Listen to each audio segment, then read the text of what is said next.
안수길의 제3 인간형 위기 부분. 석과 대화를 나누던 조은이 외투 안주머니에서 종이꾸러미와 검정 넥타이를 꺼내는 장면이 되겠습니다. 이 작품은 문학의 삶의 가치를 두고 있던 인물들이 6.25 전쟁, 자 이게 외부적 환경 내지는 뭐 극한 환경 이렇게 보시면 될 것 같아요. 거치며 겪는 고뇌와 변화를 어떻게 살아가느냐. 사실 이 작품은요 무엇이 아니라 이 어떻게 포인트가 있다고 보시면 돼요.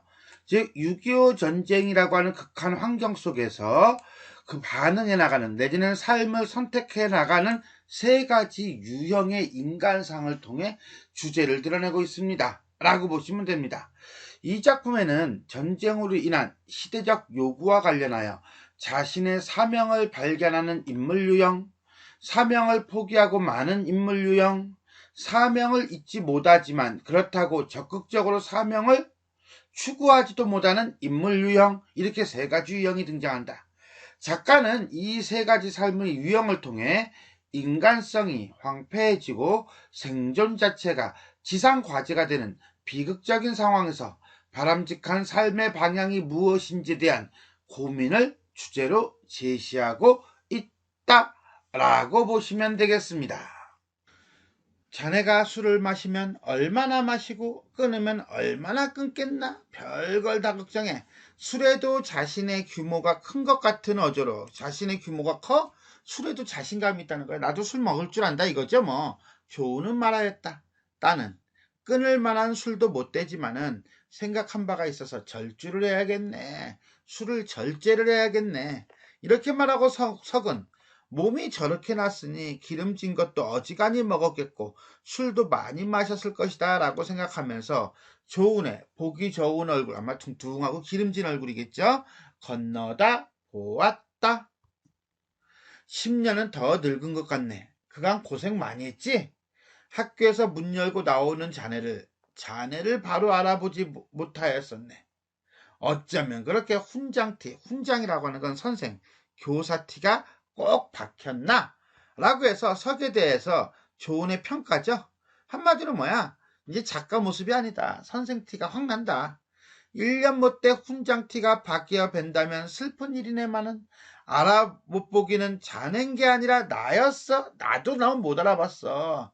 상큼한 콧날과 우푹 파진 눈, 이 콧날이 딱 있다는 것은 어떤 매서움을 느끼는데 움푹 파여진 눈은 이것도 매서움이고 그지? 자, 자네의 얼굴의 특징이었는데 콧날은 없어지고 눈마저 변했다면 못 알아볼 뻔했네. 한마디로 예전과 인상이 많이 달라졌다. 그것은 조은이 세속적인 인간으로 변했음을 암시하는 거예요. 그랬더니 조은이 아무 말도 못해. 그건 뭐야? 생각해보니까 조은 스스로가 자신의 삶 자체가 어때? 바뀌었죠? 그러니까 석은 외양이 변했다라고 얘기를 했는데 자신의 삶 자체가 바뀌었다는 말로 인식하고 있다는 거예요. 누가? 조은이. 그렇게 변한 자네의 3년을 알고 푸네. 이때 3년이라고 하는 것은 결국 석과 조은이 헤어져 있었던 기간이 되겠네요. 6.25 나던 때, 한마디로 시대적 배경인가요? 신문사에서 갈라진 게 헤어진 것이 마지막이 아닌가? 그랬던가? 내 얘긴 차치하고 자네 지난 일 들어보세. 그러는데 요리가 들려 들어왔다. 이 요리가 들려 들어왔으니까 말이 끊기겠네요. 그죠? 대화가 끊기죠? 그러다가 자 들게 흰 알잔에 알잔 작은 잔이에요. 빼가리 이건 고량주죠. 중국술 되게 독해요. 아주 그냥 죽습니다. 훅 코를 찌른다. 둘은 함께 들어 조금씩 마시었다. 독하니까 뭐 술에 웬 수졌어. 조은의 젓가락은 해삼 요리에 먼저 갔다. 호르몬제라고 중국 요리를 먹을 때마다 죄 없는 화제거리가 되는 음식이다. 이거 뭐야? 특별한 이유 없이 야 이게 있잖아 하면서 사람들이 이야기하는 그런 거다 라고 보시면 돼요. 여기까지는 일단 뭡니까? 그렇죠. 석과 조은의 재회가 되겠네요. 석은 문득 그것을 생각하고 빙글에 웃음을 띠는데 그것이 뭔데? 사람들이 떠드는 얘기. 조은은 큰 놈 한 개를 입에 넣고 씹으면서 3년 동안 나는 타락했네. 응? 이거 뭐야? 자기 고백인가요? 그렇죠. 창작을 포기하고 세속적 성공을 위해 살았음에 대한 자기 고백이라고 볼 수가 있겠습니다. 타락이라니. 난 자네 이 세계가 넓어지고 작품 세계가 넓어지고 커졌을 것이라고 기대하고 있는 판인데 라고 해서 어떤 기대감을 보여주고, 넌 3년 동안 예전보다 더 좋은 세계관, 더 깊이 있는 세계관, 그 다음에 뛰어난 사고력, 그 다음에 훌륭한 글빨이 있지 않겠느냐 라고 했더니, 조우는 얼굴에 복잡한 표정. 뭐예요? 내적 갈등이죠? 심리적 갈등이죠? 잔에 술을 부어서 먼저 들이마시고 빈잔을 서기에 건넸다. 잔은 왔다 갔다 하였다 라고 하는 건 술만 마신 거야. 일종의 고뇌야, 갈등이야. 석은 얼굴이 화끈해지면서 건아해 간다. 취한 거죠. 어지간히 취했다. 한 달 만에 접구하는 것이라. 접구? 입에다가 붙이는 거야. 즉 입에 대는, 먹는 것이라. 좋은 안주에 술맛을 한결 돋우었다. 오랜만에 먹으면요, 쓴 술도 달아요. 이건 나중에 성인 되거든. 말하기 딱 좋았다. 한마디로 술 기운에 의지해서 속마음을 털어놓기에 좋았다. 나는 이를테면 넓은 데서 좁은 구멍으로 기어들어가 옴짝달싹 못하고 기진맥진하는 터이지만, 이거 누가 하는 말이에요? 석이 하는 말이에요. 석은요, 자신이 넓은 데서 좁은 구멍, 어디야? 교사 생활하는 것으로 표현하고 있는 거예요.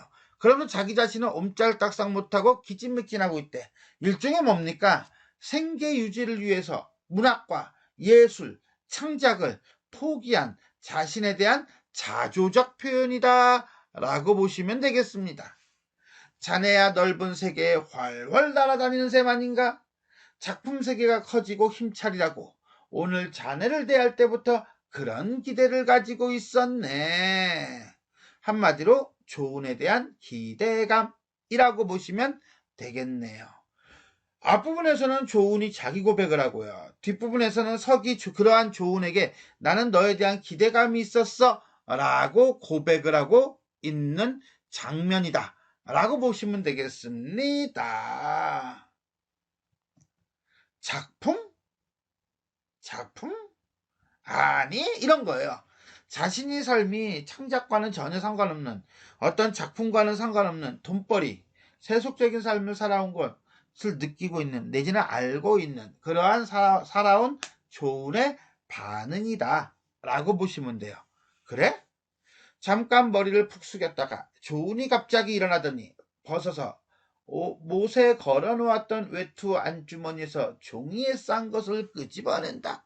이 종이에 싼 것, 요걸 이제 밑줄 치고 동그라미 기억하면 뒤로 가야 돼요. 뒤로 가면요, 종이 꾸러미와 그 다음에 검정 넥타이가 나와요. 그래서 이 종이에 싼 것은 미희가 준 편지와 검정 넥타이를 의미합니다. 그리고 조운이 석을 찾아오는 계기가 되는 소재가 됩니다. 이건 작품 맨 마지막에 나와요.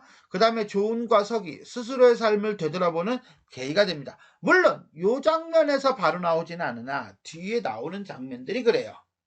그러니까 여기다 밑줄 치고 동그라미 기억, 그러면은 뒤에 있는 내용들을 같이 봐야 되는 것입니다. 이걸 보게 내미는 종이 꾸러미를 보고 석은 어리둥절하지 않을 수 없었다. 이건 무엇인가? 거기에는 새 것인 검정 넥타이 위에, 자, 여기서 말하는 검정 넥타이인데 이 검정 넥타이가 새 거예요. 신상이야, 신상. 그죠? 그렇다면 예전에 가지고 있었던 검정 넥타이가 아닌 거죠. 사실은 작가 시절에 조우는 늘 검정 넥타이를 메고 다녔어요. 그 검정 넥타이를 메고 다녔는데 지금은 매지 않았기 때문에 새 것이겠죠. 한마디로 바람직한 현실이 사라진 것, 조운의 창작 의지가 사라진 것에 대한 애도이다 정도로 보시면 되겠습니다. 또는 어떤 책들 내지는 해설서에서는 작가로서의 사명감이다 라고 봅니다. 그냥 여기다 밑줄 치고 동그라미 기억해놓고 선택지 나오면 지금부터 검정 넥타이에 대한 얘기가 몇 번 나올 거거든요. 그걸 참고하시면 되겠습니다. 봉투에는 조운 선생님이라고 틀림없이 여자의 글씨가 단정하게 쓰여 있었다. 어안이 벙벙에 앉아있는, 즉 상황을 제대로 파악하지 못하고 있는 석에게 조운은 편지를 집어 알맹이를 내주었다. 읽어보게. 뭐야? 지편지도 서기 편지도 아닌데 지편지인데 읽어도 괜찮은가? 읽게. 표본이 간단한 내용의 글이었다. 어떤 내용인데? 요 내용이네요. 선생님의 호의는 뼈에 사무치오나 제가 취할 길은 이미 작정되어 있습니다. 이때 호의라고 하는 건 조은이 미에게 다방을 차려주겠다고 하는 대목이 이제 뒤에 나옵니다. 그걸 얘기해요. 제가 취할 길이라는 것은 자신이 살아가는 길, 자신이 어떤 삶을 살 것인가를 선택하는 것은 이미 나는 선택되었다. 그 사이 저는 선생님 몰래 무엇? 그렇죠. 간호장교 시험에 지원했습니다. 그러니까 결국은 자신이 미가 취한 길이라고 하는 것은 바로 뭐예요? 그렇죠. 간호장교죠. 그러니까 이 간호장교는 미가 자신의 무엇으로 사명으로 여기는 일이다 라고 보면 되겠어요. 시험은 월요일 대구에서 치르나 준비 때문에 지금 떠납니다. 그때 그 넥타이 과거에 존이 메고 있던 넥타이 그리고 존이 메고 있던 넥타이를 미가 가져갔네요. 한마디로 과거 존의 삶을 상징하는 거예요. 함께 제가 되었습니다. 그때 작가로서의 삶을 살 때 그때 매던 넥타이가 상실됐어. 그래서 조은은 작가로서의 사명감을 잃은 거야. 문학적 상징이죠. 이것은 그 대신입니다. 이것이라는 건 새 넥타이죠. 결국 새 넥타이는 미는 뭐예요? 과거 조은이 가졌던 어떤 작가로서의 사명감 이것을 계속 뭐하기를 대신하기를 이어가기를 바라는 거죠. 그래서 미는 얘기합니다. 선생님은 역시 검정 넥타이를 매셔야 격에 작가로서의 면모에 어울립니다. 안녕히 바이바이.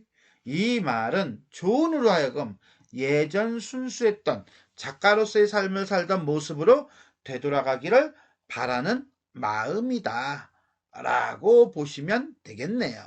미올림. 미? 금이인가? 금이인가? 라고 하는 거 보니까 석도 아는 인물이죠. 그렇네.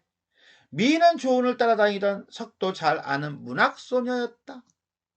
그러면 뜬 소문과 같이 조은은 미와 도피 생활로 3년을 지냈던 것인가? 라고 하는 거 보니까 조은이 문단에서 사라진 3년 사이에 소문이 돌았다는 거죠. 어떤 소문? 웬 젊은 여자 따르는 아이와 도피 생활을 해 라고. 그러자 차 안에서도 도피 생활 운운했던 소문 바로 요거죠. 그죠? 떠돌았다고 말했을 때 침묵을 지키던 조은의 태도가 새삼스럽게 눈앞에 떠올랐다. 그리고 지금까지 머릿속에서 그리고 있던 거룩한 조은이 한 개의 장사치요 자동차 바퀴를 굴려먹고 사는 사람으로밖에 보이지 않을 것이 두려워졌다.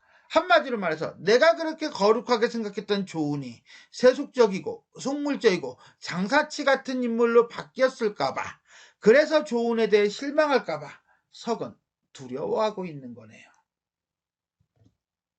그러자 갑자기 석은 제 마음에 꽉 차짐이 느껴졌다. 그리고 공격적인 어투로 말이 튀어나갔다. 정말 자네 미희하고 관계가 소문하고 같은가? 아닐세. 그럼 이건 무엇인가? 치주하냐? 어쨌든 간에 술을 쭉 들이켠 다음 결심한 듯이 뭐 하려고 하는 거야? 같이 고백하려고 하는 거죠. 입을 열었다. 짜잔. 자, 여기까지가 미가 보낸 편지를 석에게 보여주는 조은의 모습입니다. 그리고 난 다음에 이제는 어떻게 하겠어요? 그렇죠. 그 내용, 과정이 쭉 조은의 입을 통해서 나오겠네요. 그 부분에 대해서는 to be continue가 되겠습니다.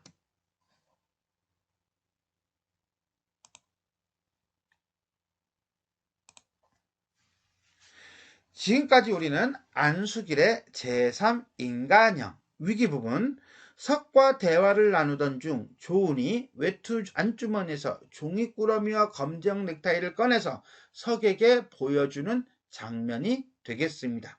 지금까지 내용이 도움이 되셨다면 좋아요와 구독 버튼 눌러주시고요. 알람 설정 부탁드리겠습니다. 수고하셨습니다.